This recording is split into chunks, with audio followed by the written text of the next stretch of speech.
तर पाहू शकता मित्रांनो, हळदीला खत टाकण्यासाठी आपण हे यंत्र आणलेलं आहे. तर इकडे आम्ही खत टाकलेलं आहे. हे पाहू शकता, असं बुजून जाते खत पूर्णपणे.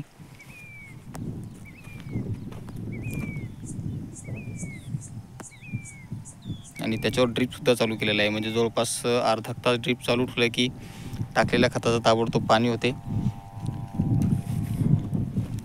हे असं सारखं खत पडत आहे. हे जवळपास आपल्या पेरणीयंत्रासारखं पेरणीयंत्र आहे. खत आपल्याला किती लावायचं, कसं पाडायचं ते आपल्या गिअरनुसार आपण इथे पाडू शकतो.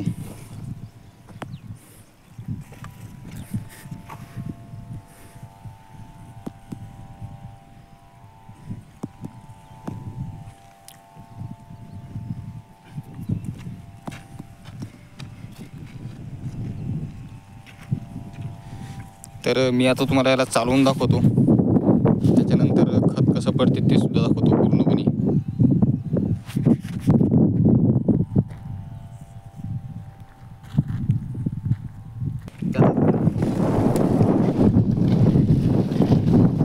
हे बघा, इथे बुडातून खत पडत आहे इथून.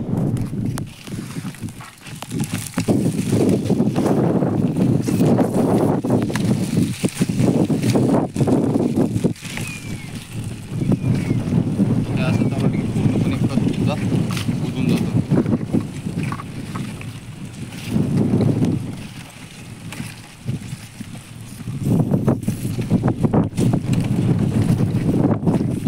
इकडे हळदीच्या मस्तपैकी दोन्ही बेडच्या मधात आपण खते टाकत आहे.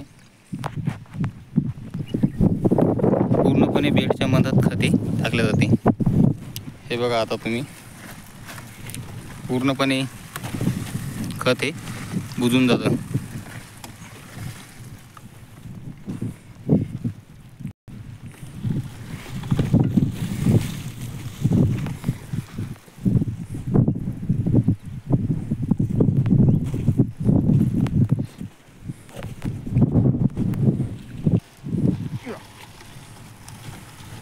पाहू शकता तुम्ही.